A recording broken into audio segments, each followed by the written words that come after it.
Business deal chapter 14 चलिए शुरू करते हैं। अबीरा अपने आप में ही बदबदाते हुए भगवान से प्रार्थना कर रही थी हाथ जोड़कर, और इसी हड़बड़ी में अबीरा के मासूम हाथ अपनी मौत को दावत दे देते हैं। मतलब उसके हाथ से फ्लावर पॉट टकराकर नीचे टूटकर बिखर चुका था, जिसकी आवाज़ इतनी तेज थी कि घर के नौकर भी तुरंत उसकी आवाज़ सुन अबीरा की तरफ देखते हैं जो अपना काम कर रहे थे। और वहीं अबीरा जो खुद फ्लावर पॉट को बिखरा हुआ देखकर घबरा गई थी और उसने कसके अपनी आंखें बंद कर ली थी और मन ही मन बड़बड़ा रही थी कि गई भैंस पानी में। और फिर डरी हुई नजरों से खिड़की की तरफ नजरें उठाकर देखती है तो दो खतरनाक नजरें उसकी नजरों से जहां मिलती है, जिससे अबीरा की तो सांसें ही सूख जाती है और वो अपनी जीभ दांतों तले दबते हुए मन ही मन कहती है, अबीरा तू सच में प्रॉब्लम की दुकान है। अब तो वो अब्दू गुस्सैल घमंडी हस्बैंड मुझे यहाँ देखकर तो यही सोच रहा होगा कि मैं चोरी छुपे उसकी बातें सुन रही हूँ। हे भगवान जी, मैंने तो अपनी कब्र खुद ही खोद ली। अब जल्दी से मुझे कैसे भी करके बचा लो, अब तो आपका ही सहारा है। और टेंशन मत लीजिए, कंपोजिशन की आपके 10 किलो लड्डू डबल कर देती हूँ, लेकिन प्लीज मुझे इस मुसीबत से बाहर निकालो। और फिर अपने चेहरे पर झूठी मुस्कुराहट बिखेराते हुए जबरदस्ती ऐसे मुस्कुरा रही थी जैसे उसने तो कुछ किया ही ना हो और वह गलती से यहाँ से गुजर रही थी। वो ऐसा प्रिटेंड करने लगती है, लेकिन अंदर सोफे पर बैठा आदित्य उसे अभी भी खाने वाली नजरों से देख रहा था, जिससे वहाँ खड़ा असिस्टेंट कबीर उसके माथे से तो ठंडा पसीना निकलने लगता है और वह मन ही मन कहता है, सच में ये लड़की को सुकून नहीं है। हमेशा तो ये बॉस के आसपास भी नहीं भटकती और आज यहाँ कान लगाकर बातें सुन रही है। अब तो इसकी खैर नहीं। अबीरा तू तो गई। कबीर का दिल चिक चिक कर यही कह रहा था कि अब तो भगवान भी तुझे नहीं बचा सकते।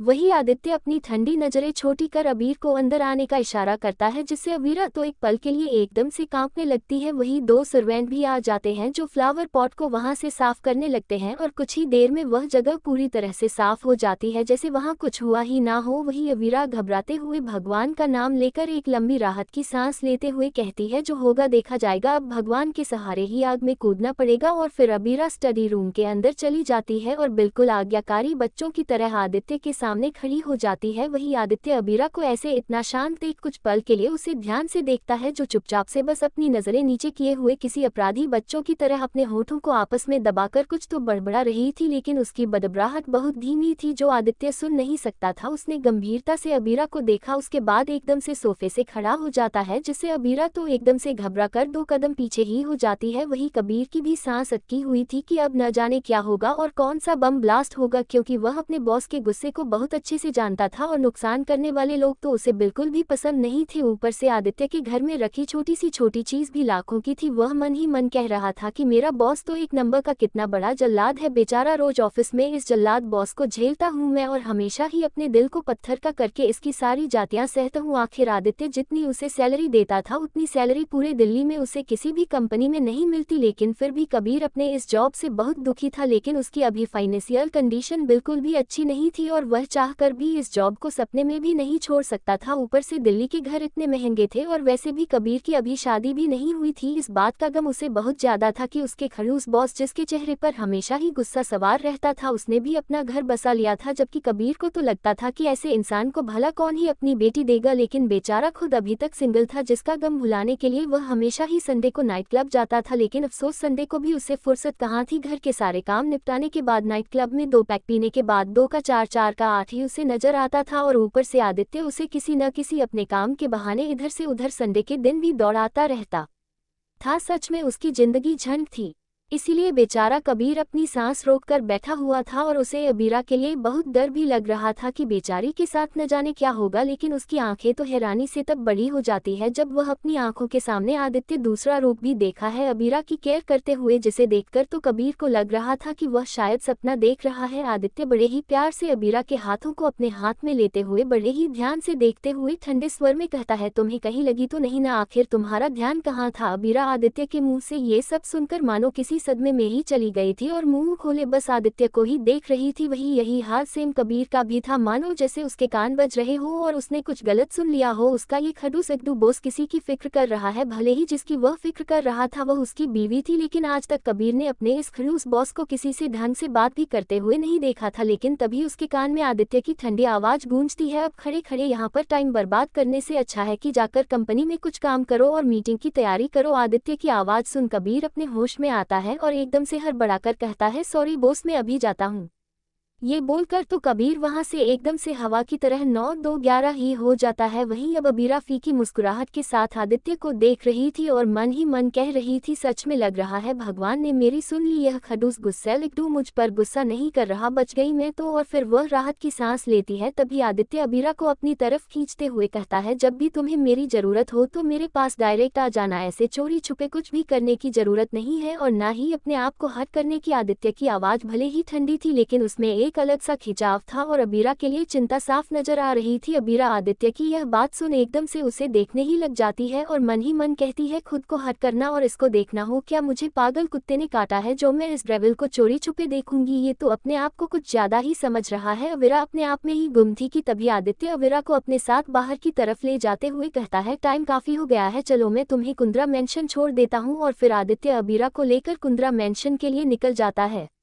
15 मिनट बाद आदित्य की कार कुंद्रा मेंशन के बाहर रुकती है। अबीरा की नज़र जैसे ही कुंद्रा मेंशन पर पड़ती है तो मानो उसकी आंखों में एक चमक सी आ जाती है। आखिर कितने समय बाद वह इस घर को देख रही थी। उसके चेहरे पर खुशी साफ नजर आ रही थी जिसे आदित्य भी काफी अच्छे से नोटिस कर रहा था, लेकिन उसके चेहरे के भाव बिल्कुल ठंडे थे। वही कुंद्रा मेंशन के अंदर मिस्टर कुंद्रा सोफे पर बैठे न्यूज़पेपर पढ़ रहे थे और वही उनके बगल में मिसेज कुंद्रा मैगजीन में छापे हीरे के हर को बार बार मिस्टर कुंद्रा को दिखाते हुए कह रही थी, आपने मुझे कहा था कि इस बार आप मुझे ये नेकलेस जरूर दिलाएंगे, लेकिन आप कितने कंजूस हैं। पता नहीं कौन सी घड़ी में मेरी आपसे शादी हो गई, आपको तो मेरी फिक्र ही नहीं है। मैसेज कुंद्रा उदास होते हुए कहती है तो मिस्टर कुंद्रा न्यूज़पेपर बंद करते हुए कहते हैं, अब बस भी करो, 2 दिन से तुम मेरा सर खा चुकी हो इस हार के लिए। अरे ले लेना, मैंने कहा था ना। उसके बाद भी तो मैसेज कुंद्रा मुंह बनाते हुए कहती है, अपने भले ही कहा था लेकिन आपने अपना कार्ड नहीं दिया था तो मैं भला उसके बिना कैसे शॉपिंग करती? आप हमेशा ही ऐसा करते हैं। अगर मुझे पहले पता होता ना कि आप इतने बड़े वाले कंजूस हैं तो पक्का सच्ची कह रही हूँ मंडप में ही आपको छोड़कर भाग जाती, फूटी मेरी किस्मत। ये बोलते हुए मैसेज कुंद्रा अपना रोना गाना शुरू कर देती है और मिस्टर कुंद्रा को इमोशनल ब्लैकमेल करने लगती है,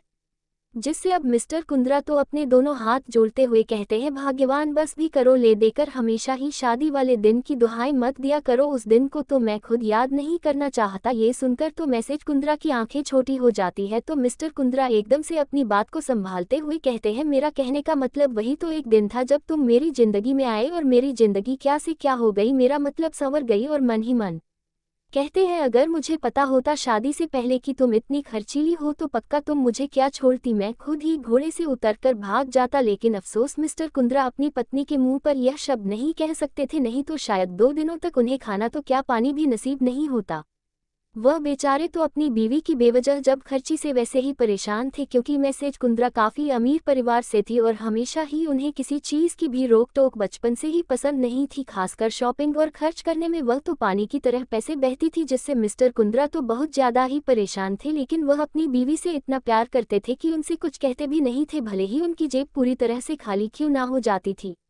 मिस्टर कुंद्रा बेचारे अपने चेहरे पर झूठी मुस्कुराहट के साथ अपने दिल पर बड़ा सा था पत्थर रखकर अपना ब्लैक कार्ड अपनी पत्नी को देते हुए कहते हैं, अब मेरा पीछा छोड़ दो, तुम्हें जो लेना है ले लो, लेकिन कृपया करके अब मेरा सर मत खाना। ब्लैक कार्ड मिलते ही मैसेज कुंद्रा तो बहुत ज्यादा खुश हो जाती है और वह खुशी से मिस्टर कुंद्रा के गले लगाते हुए कहती है, सच में आप दुनिया की सबसे नंबर 1 पति है।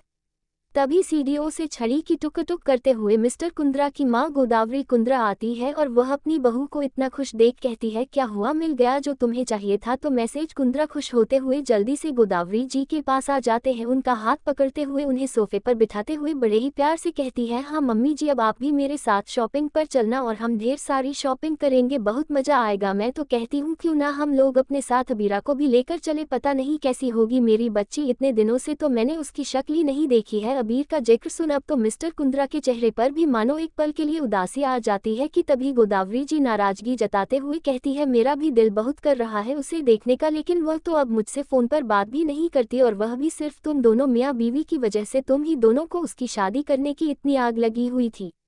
मेरी बच्ची को तो अपने परिवार में आए हुए उस गांव से 1 साल भी नहीं हुआ था और तुम दोनों ने उसका मिलकर कन्यादान भी कर दिया, गोदावरी जी ने नाराजगी के साथ कहा, जिसे मैसेज कुंद्रा का तो चेहरा उतर जाता है और वह अपनी सासू मां के बगल में बैठते हुए कहती है, हाँ मम्मी जी, मुझे पता है कि आप हमारे इस फैसले से नाराज हैं, लेकिन हमने ये सब अबीरा के लिए ही किया है। आप तो अबीरा को जानती है ना कि वह कितनी नादान है, उसे अपने अच्छे और बुरे का बिल्कुल भी पता नहीं है, और वैसे भी आदित्य बहुत अच्छा लड़का है और ससुर जी ने ही तो बचपन में ही अबीरा और आदित्य की शादी तय कर दी थी तो भला हम इसमें क्या कर सकते थे। गोदावरी जी मुंह बनाते हुए कहती है, बस कहने की बातें हैं, तुम दोनों को तो बोलना ही बेकार है। मेरे बेचारे मरे हुए पति को बीच में मत लेकर आओ। तुम लोगों को तो अपने उस कॉन्ट्रैक्ट की पड़ी थी, तो मुझे झूठ बोलने की जरूरत नहीं है। मुझे अच्छे से पता है तुम दोनों ने मिलकर मेरी पोती को मुझसे दूर कर दिया। और फिर गोदावरी जी मिस्टर कुंद्रा को डांटे हुए कहती है, और तुम क्या यहाँ बैठे बैठे टाइम पास कर रहे हो? इतने दिन हो गए अपनी बेटी की खोज खबर लेने के लिए भी वहाँ जा नहीं सकते। पता नहीं भगवान जाने मेरी बच्ची कैसी होगी, वह ठीक से खाती पीती होगी भी या नहीं। तुम लोगों को तो बस वह तृषा ही नजर आती है, हर जगह जब देखो तब उसे अपने सर पर चढ़ाए रहते हो। किसी को भी मेरी बच्ची की फिक्र ही नहीं है। शायद इसीलिए मेरी बच्ची को यहाँ पर अपनेपन जैसा महसूस नहीं होता था, और वह तुम दोनों मियाँ बीवी को इसलिए कोई भाव नहीं देती थी। आखिर किसे पसंद आएगा कि उसके माँ बाप उसे छोड़कर किसी पराई लड़की को अपना समझे। गोदावरी की तो सभी को अब इमोशनल करने लगी थी।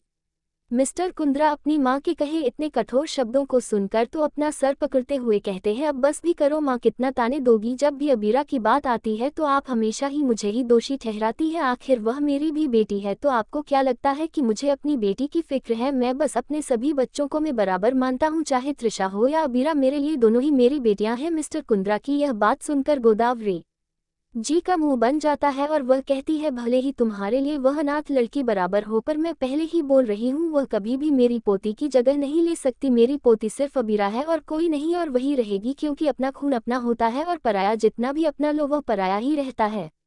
गोदावरी जी के कहे शब्द भले ही कठोर थे, लेकिन उन्हें इंसान पहचान बहुत अच्छे से आता था। लेकिन उसके बहू और बेटे इतनी ज्यादा भोले थे कि उन्हें कोई भी बेवकूफ बना सकता था। मिस्टर कुंद्रा अब नाराजगी से कहते हैं, आपसे तो बहस करना ही बेकार है। कि तभी गोदावरी जी मिस्टर कुंद्रा को डांटना ही वाली थी कि तभी उसकी नजर दरवाजे से आ रहे आदित्य और अबीरा पर पड़ती है। दोनों को एक साथ देख पहले तो गोदावरी जी हैरान होती है, लेकिन अबीरा के मासूम चेहरे को देखते ही उनकी आंखों में चमक सी आ जाती है।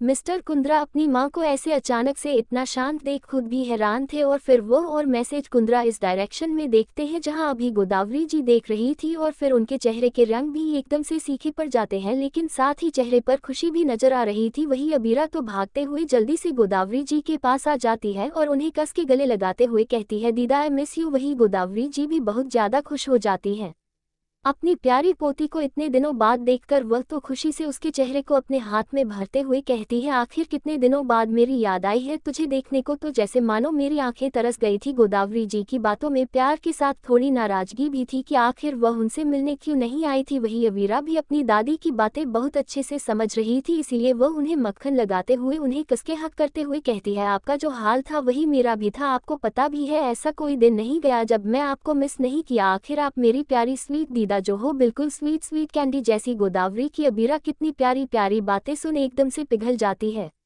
वही मिस्टर कुंद्रा और मैसेज कुंद्रा के चेहरे पर भी खुशी साफ नजर आ रही थी। अबीरा को इतना खुश देखकर नहीं तो अबीर जब भी आती थी तो उसके चेहरे पर हमेशा ही खामोशी नजर आती थी, लेकिन आज उनकी बेटी सच में उन्हें दिल से खुश लग रही थी, जिस चक्कर में वह तो भूल ही जाते हैं कि यहाँ पर उनका दामाद भी खड़ा है, जिस किसी में भी अभी तक कोई अटेंशन नहीं दी थी, बस अबीरा पर ही सबकी नजरें थी। लेकिन आदित्य को इन सब चीजों से कोई फर्क नहीं पड़ता था, लेकिन अभी उसे थोड़ी जलन हो रही थी। अबीरा की दादी जिस तरह अबीरा अपनी दादी से इतना चिपक रही थी, उस तरह तो वह कभी उससे भी नहीं चिपकती थी, बल्कि उसे पर तो इल्जाम और गुस्से के सिवा उसे कुछ नहीं आता था। इसीलिए अब आदित्य मन ही मन जलन से कहता है, इसे तो यहाँ लेकर ही नहीं आना चाहिए था, यहाँ आते ही ये तो सबसे पहले मुझे ही भूल गई, और ऐसे कैसे यह मेरे सिवा किसी और से इतना चिपक सकती है? भूल गई क्या कि यह मेरी वाइफ है और मेरे सिवा ये किसी से भी चिपक नहीं सकती? आदित्य अपनी जेलसी में न जाने क्या क्या ही सोच रहा था, और उसे तो अब गोदावरी जी से भी प्रॉब्लम होने लगी थी। आखिर अब आदित्य क्या करेगा? क्या वह अपनी जलन के बारे में कभी अबीरा को बताया या फिर कर देगा उसे उसकी फैमिली से दूर? और आखिर क्या थी असली वजह अबीरा और आदित्य की शादी की? क्या ये कोई बिजनेस डील थी या फिर कोई वादा? जानेंगे जल्द ही। मिलते हैं नेक्स्ट एपिसोड में। Thanks for watching.